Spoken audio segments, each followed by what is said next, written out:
संत शिरोमणि आचार्य गुरुवर श्री विद्यासागर जी महाराज की जय। नवाचार्य श्री समय सागर जी महाराज की जय। आराम योग प्रणेता पूज्य मुनि श्री प्रणम्य सागर जी महाराज की जय। ओम अरहम नमः। स्वाध्याय प्रेमी बंधुओं, युग श्रेष्ठ आचार्य भगवान श्री 108 विद्यासागर जी महाराज के सरस्वती पुत्र अभीष्ट ज्ञानोपयोगी प्राकृत विज्ञ अरहम योग प्रणेता मुनि श्री प्रणम्य सागर जी द्वारा रचित नई छड़ारा का अनूठा स्वाध्याय गुरु आशीर्वाद से सतत जारी है। हमने प्रथम ढाल में पंच परावर्तन के वर्णन को डिटेल में जाना। ढाल 2, जिसमें सम्यक दर्शन का प्रैक्टिकल स्वरूप मुनि श्री ने बड़े ही सरल और सुंदर तरीके से समझाया है, जिससे हमारे अंदर देव शास्त्र गुरु के प्रति श्रद्धा और दृढ़ होगा। अब चलते हैं नई छड़ाला द्वितीय ढाल की। तीन लोक में चार हैं, मंगल शरण श्रेष्ठ, अरहत सिद्ध व साधु गण, धर्म जैन जग ज्येष्ठ। तीर्थंकर जिन देव की, जिन वाणी को ध्याय, सार्वधर्म संक्षेप से, कहूँ चित्त हुलसाए। तो जब इस तरह से उन्होंने उन मुनि महाराज के समक्ष चंद्रप्रभ राजा ने ये कहा कि मेरे लिए अभी आकाश में गमन करने वाली यह विद्या और विद्याधरों का जो प्रमुख विद्या का कार्य है, एक स्थान से दूसरे स्थान पर विमानों से जाने का, वह तो अभी मुझे करता रहना पड़ेगा, क्योंकि अभी तो मैं दक्षिण मथुरा की यात्रा करने आया हूँ। मेरा मन उत्तर मथुरा की यात्रा करने का भी है। सुन रहे हो? 2 मथुराएं हैं। उत्तर की मथुरा कहाँ है? आगरा के पास। और दक्षिण की मथुरा भी है, जो आपको जब दक्षिण जाओगे तो संज्ञान में आ जाएगी। वह विचार बनाते हैं और उस समय पर उन मुनि महाराज के लिए निवेदन करते हैं कि मैं उस उत्तर मथुरा में जाना चाहता हूँ। आपके लिए अगर वहाँ पर रहने वाले किन्हीं भी मुनि महाराज को कोई संकेत देना हो, कोई निवेदन करना हो, या कोई अपना समाचार भेजना हो, तो आप हमें बता सकते हैं, क्योंकि मुझे उत्तर मथुरा में भी दर्शन करने के लिए जाना है। वहाँ के जिनालयों के भी दर्शन करने जाना है, और हमने सुना है वहाँ पर भी कोई संघ है, उनमें भी कोई मुनि महाराज हैं, उनके भी दर्शन करने जाना है। सुन रहे हो ना? इस तरह से निवेदन श्रावक लोग भी करते हैं। और जब उन्होंने, उन राजा ने, अब तो वो क्षुल्लक राजा हो गए, उनने जब उत्तर सुना तो उन गुप्ताचार्य नाम के मुनि महाराज ने कहा कि आप जहाँ जा रहे हो वहाँ पर एक सुरत नाम के मुनि महाराज हैं। कौन से? सूरत। सूरत जैसे आप बोलते हो ना, उसी में सुरत। सुरत नाम के वह क्या कर रहा है भाई? उन मुनि महाराज के लिए मेरा नमोस्तु कहना, और वहां पर उस मथुरा के राजा वरुण की रानी है, जिसका नाम रेवती है। क्या नाम है? कौन की रानी है? वरुण राजा की रानी है। उन रेवती रानी के लिए मेरा धर्म वृद्धि आशीर्वाद उनके लिए कह देना। सुन रहे हो कि नहीं? मुनि महाराज भी दूर बैठे हुए श्रावकों के लिए श्रावक के ही माध्यम से आशीर्वाद पहुंचा देते हैं। और ये पहुंचाने की परंपरा प्राचीन है, शास्त्रोक्त है। क्या समझ में आ रहा है? एक श्रावक कहीं दूसरी जगह पर जाता है और वहां के श्रावक के लिए मुनि महाराज कह देते हैं कि उस रानी के लिए जाकर के मेरा धर्म वृद्धि आशीर्वाद कह देना, तो ये अपने आप में बहुत अधिक धर्म की वृद्धि का परिचायक भाव होता है। सुन रहे हो? लेकिन वर्तमान में तो बड़ा मुश्किल काम है। अगर किसी रानी के लिए हम आशीर्वाद पहुंचाएं किसी के माध्यम से, तो आप तो तमाशा बना दोगे हैं? क्यों भाई? ये उनके लिए अलग से आशीर्वाद क्यों पहुंचाते हैं? ये उनके लिए अलग से उनको आशीर्वाद के लिए क्यों प्रेरित करते हैं? आपके अंदर तरह तरह के विचार उत्पन्न हो सकते हैं। सुन रहे हो? ये आपके मन की मलिनता है। और यह प्राचीन समय का एक समाचार की विधि हुआ करती थी, जिसमें मुनि महाराज के आशीर्वाद को ले जाना और जहां पर जिस तरह से मुनि महाराज ने कहा है वहां तक उस आशीर्वाद को पहुंचा देना। सुन रहे हो? मुनि महाराज दूसरे मुनि महाराज के लिए भी अपना समाचार पहुंचाते हैं श्रावकों के माध्यम से, और ये भी कहते हैं कि उनसे मेरा नमोस्तु निवेदन करना, उनसे मेरे स्वास्थ्य के बारे में बता देना, और उनका स्वास्थ्य भी पूछ करके मेरे पास आकर के मुझे बता देना। ऐसे तरह तरह से समाचार की विधियां श्रावकों के माध्यम से आदान प्रदान करने का यह सिस्टम प्राचीन है। आप सोचो, बिना मोबाइल के भी उस समय पर मुनि महाराजों को यह ज्ञात रहता था कि कहां पर कौन कौन से मुनि महाराज विद्यमान हैं। सुन रहे हो? और मुनि महाराज को मुनि महाराज की जानकारी तब भी रहती थी और आज भी रहती है। मोबाइल से नहीं रहती, श्रावकों के माध्यम से हो जाती है।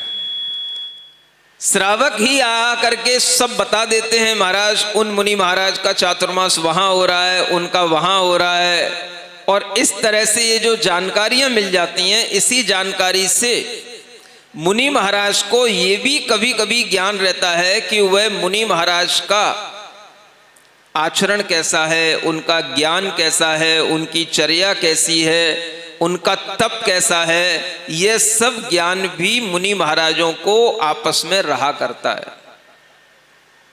सुन रहे हो? पहले भी रहता था, आज भी रहता है। केवल अगर किसी भी तरह से उनका दर्शन ना भी किया हो, कभी आपस में ना भी मिले हो, तो भी यह जानकारी मुनि महाराजों को रहती है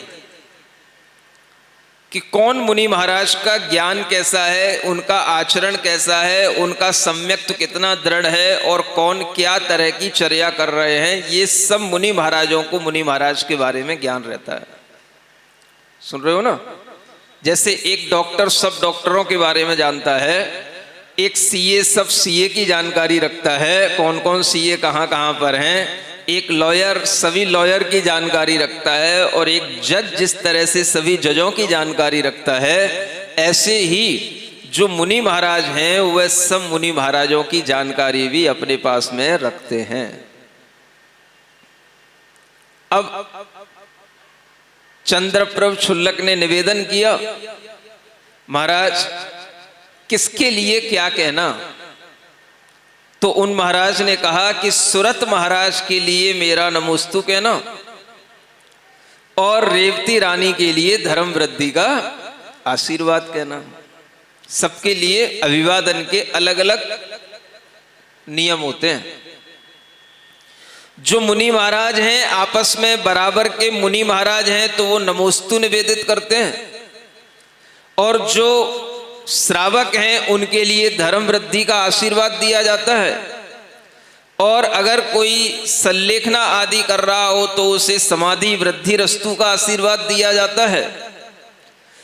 कोई व्रतों में आगे बढ़ रहा हो तो उसके लिए भी संयम वृद्धि का आशीर्वाद दिया जाता है। अलग अलग लोगों के लिए पात्रता के अनुसार अलग अलग तरह के आशीर्वाद समाचार के रूप में प्रेषित किए जाते हैं। ये परंपरा प्राचीन है।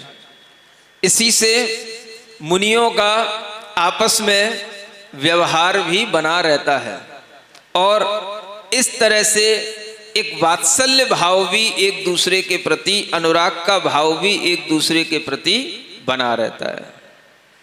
सुन रहे हो? बोलो तो, समझ में आ रहा है?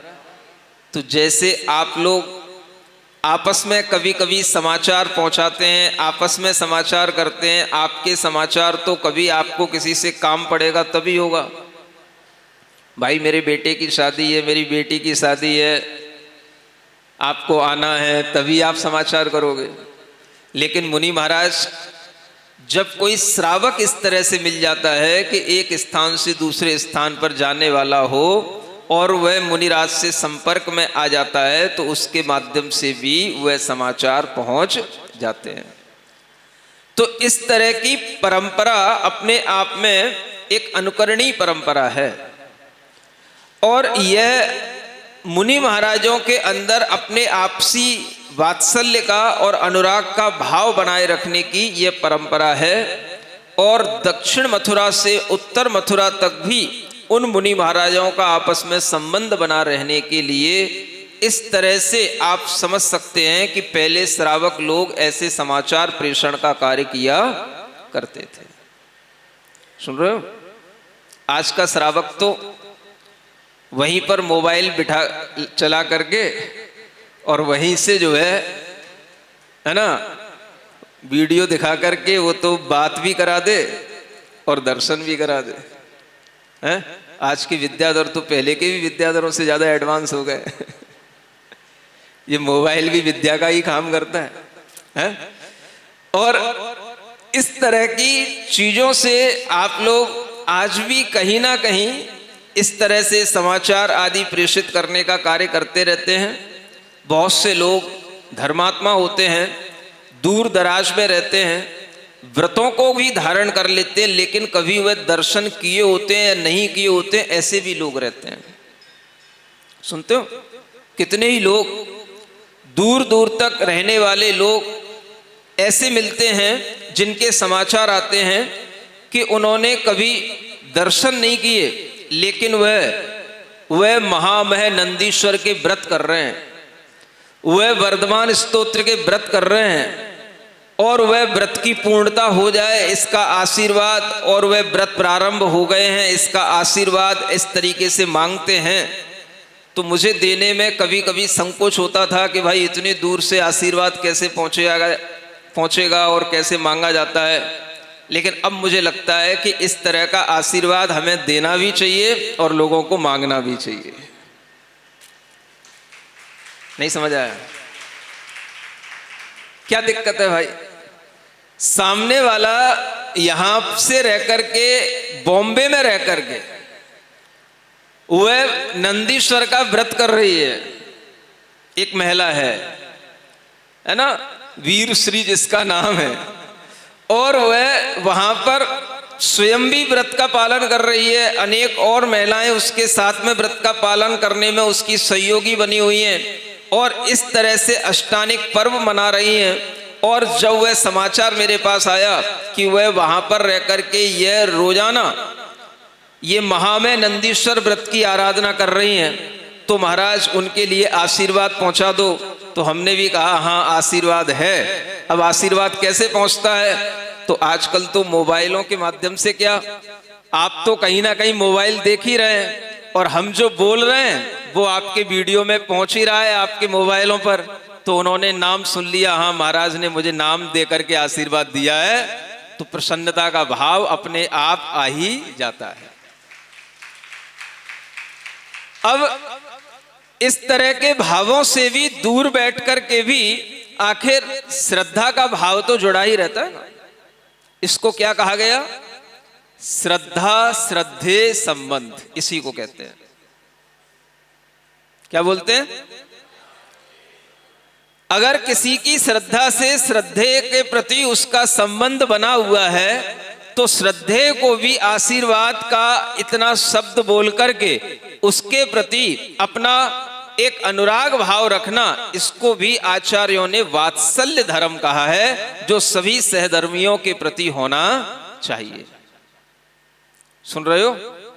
इसलिए जो लोग भी दूर दूर तक बैठ करके, न केवल भारत में, भारत से बाहर भी, यूएस यूके में भी अनेक लोग अपने अपने तरीके से धर्म आराधना करते हैं, अनेक अनेक तरीके के व्रतों का पालन करते हैं, स्वाध्याय आदि करते हैं, और वह तरह तरह से कभी कभी आशीर्वाद मांगते हैं, तो उनके लिए भी वह आशीर्वाद दे देना संकोच का काम नहीं होना चाहिए, वह निसंकोच रूप से वह आशीर्वाद दिया जा सकता है। यह इन प्राचीन घटनाओं से अपने आप समझ में आता है। सुन रहे हो ना? इसलिए कहा गया है कथा साहित्य भी पढ़ना चाहिए। कथाओं के माध्यम से आपको पुराने जीवन शैली का और प्राचीन काल में होने वाली मुनिचर्या का भी आपको ज्ञान होता है, और उनसे भी आप अच्छे गुणों को ग्रहण करके कि किस तरह से वह वात्सल्य भाव मुनि महाराज भी अपने अंदर बनाए रखते हैं, और इस व्यवहार धर्म को भी कितने अच्छे से वह निभाते हैं। यह भाव अपने लिए कितना भीतर का वह सम्यक दर्शन का भाव पुष्ट करता है, यह इन घटनाओं से जानने में आता है। सुन रहे हो? लेकिन इसका मतलब ये नहीं समझना कि कोई भी कहीं पर भी खड़ा है और कहीं पर भी आप अपना मोबाइल लेकर के खड़े हो गए, महाराज वो नमोस्तु कर रहे हैं आशीर्वाद दे दो, वो नमोस्तु कर रहे हैं आशीर्वाद दे दो, वो हमारे ये हैं, वो हमारे वो हैं, वो वहां पर हैं, वो वहां पर हैं। व्यर्थ में ये सब कार्य करने से तो अनर्थ दंड होगा। लेकिन वास्तविकता में यदि कोई व्रत आदि ग्रहण करता है, अगर कोई किसी रूप में बीमार आदि है, कोई समाधि आदि लेना चाहता है, कहीं दूर दराज में रुग्ण है, अस्वस्थ है, उसके लिए कोई संबोधन आदि प्रदान करना है, तो उन कार्यों के लिए इस तरह के प्रक्रिया को अपना करके वहां तक उस व्यक्ति के परिणामों में एक शांति का भाव उत्पन्न करना, यह कोई दोष का कार्य नहीं है, यह भी मुनि महाराज के वात्सल्य धर्म में ही आएगा। समझ में आ रहा है? तो आप लोग प्रयोजनीय कार्य में ही इस तरह का भाव सामने लाएं, अप्रयोजनीय कार्यों में नहीं। अब जब वह क्षुल्लक महाराज ने कहा कि महाराज हम वहां जा रहे हैं, तो वहां और भी लोग होंगे, और भी कोई होंगे, आपको पता होगा, आपको और किसी से कुछ नहीं कहना क्या? तो महाराज मौन रह गए। अब जब क्षुल्लक जी उस दक्षिण मथुरा से उत्तर मथुरा में आए, तो यहां पर उन्हें वह सुरत मुनि महाराज मिले, उनके लिए उन्होंने नमोस्तु निवेदित कर दिया। रेवती रानी मिली, उसके लिए धर्म वृद्धि का आशीर्वाद कह दिया, वो भी प्रसन्न हो गई। इतनी दूर से दक्षिण भारत से महाराज ने मेरे लिए आशीर्वाद पहुंचाया। उसने भी वहीं पर जमीन पर ढोक लगा करके और हाथ जोड़ करके उन मुनि महाराज की वहीं से वंदना कर ली कि जिन मुनि महाराज ने हमारे लिए यह धर्म वृद्धि का आशीर्वाद पहुंचाया। अब वहां पर एक मुनि महाराज और थे, जिनका नाम था भव्यसेन। कौन थे? अब वह क्षुल्लक जी सोचते हैं कि उन महाराज ने इनके लिए कुछ क्यों नहीं कहा, जरूर कुछ ना कुछ बात तो है। और जब हमने इनका नाम लिया तो वो चुप रह गए, मौन रह गए, मानो कुछ जानते तो हैं लेकिन कुछ कहना नहीं चाहते। तो क्षुल्लक के मन में विचार आया। अब वो क्षुल्लक जी तरह तरह से विक्रिया आदि करना जानते, तो उन्होंने देखा कि देखते हैं इन मुनि महाराज का कैसा भाव है, इनकी क्या चर्या है। तो उसने इस भाव को समझने के लिए क्षुल्लक ने उन मुनि महाराज के आगे पीछे चलते हुए उनके आचरण को देखा, और जो बातें वह समझता था कि ये मुनि धर्म के योग्य नहीं है, वो देख रहा था कि मुनि महाराज ये भी कार्य करते जा रहे हैं। सुन रहे हो? ऐसे भी कुछ कार्य होते हैं। मुनि महाराज के लिए ऐसे कार्य तो बहुत सारे होंगे, क्योंकि उनके पंच महाव्रत हैं। अहिंसा का पालन करना सबसे पहला धर्म है, और ये श्रावक को भी ज्ञात रहता है कि हिंसा किन किन स्थानों पर होती है, किस तरह की चीजों का प्रयोग करने से हिंसा होती है। यह श्रावक को भी ज्ञात रहना चाहिए, और होता ही है। और इस तरह की चीजों का प्रयोग करने से हिंसा होती है, तो वह मुनि महाराज को देख करके कि ये तो निशंक होकर के क्या कर रहे हैं, उस क्षुल्लक ने उनकी परीक्षा करने के लिए अपनी विक्रिया से ऐसे कुछ सामने वातावरण उपस्थित कर दिए जो मुनि महाराज के योग्य नहीं थे। और मुनि महाराज ने उन सब कार्यों को करते हुए उसमें हिंसा नहीं मानी,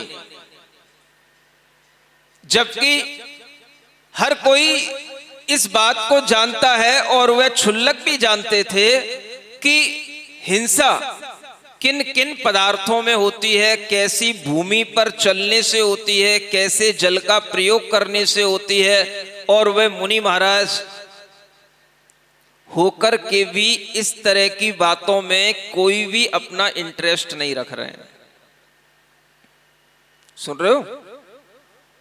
कहां चल रहे हैं, कहां बैठ रहे हैं, कैसे जल से शुद्धि कर रहे हैं, ये सब ज्ञान मुनि महाराज को होता है, लेकिन फिर भी जानबूझ करके उस पर ध्यान नहीं देना। इससे उन क्षुल्लक ने समझा कि इनको जिनेंद्र भगवान की वाणी पर विश्वास नहीं है, इसलिए यह जानबूझ करके भी इस तरह के जल का उपयोग कर रहे हैं जो जल मर्यादित नहीं है, प्रासुक नहीं है, और फिर भी उसका वह अपने लिए उपयोग कर रहे हैं। उस भूमि का उपयोग कर रहे हैं जिस पर अनेक तरह के घास आदि में होने वाले जीव हैं, और उस पर निस्संक होकर के बैठ रहे हैं।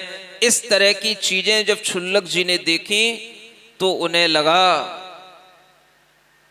कि ये मुनि महाराज के लिए नमोस्तु उन मुनि महाराज ने इसीलिए नहीं भेजी। अब मुझे समझ में आ गया। सिरिजिणवाणी जग कल्याणी जग जन मदतम मोहरी जणमण हारी गढ़हर हारी जम जरा भव रोग हरी तिथ्य राणम दिव्य झुणिम जो पड़ई सुणई मय्ये धारई राणम सौख मणंतम धर्य सासद मोक्ष पदम पावई सासद मोक्ष पदम पावई। नई छह ढाला आज का सवाल प्रतियोगिता में आप सभी का स्वागत है। गुप्ताचार्य मुनि किसे आशीर्वाद देने के लिए मौन हुए? मुनि सेन मुनि को, भव्य सेन मुनि को, अमित सेन मुनि को या मित सेन मुनि को? कल के सवाल का सही उत्तर है गुप्ताचार्य मुनि महाराज से। अब अपना जवाब हमें कल शाम 5 बजे तक भेजें। 3 भाग्यशाली विजेताओं को मिलेंगे आकर्षक उपहार। अपना जवाब भेजने के लिए लिंक पर जाएं या QR कोड स्कैन करें। ओम अरहम नमः।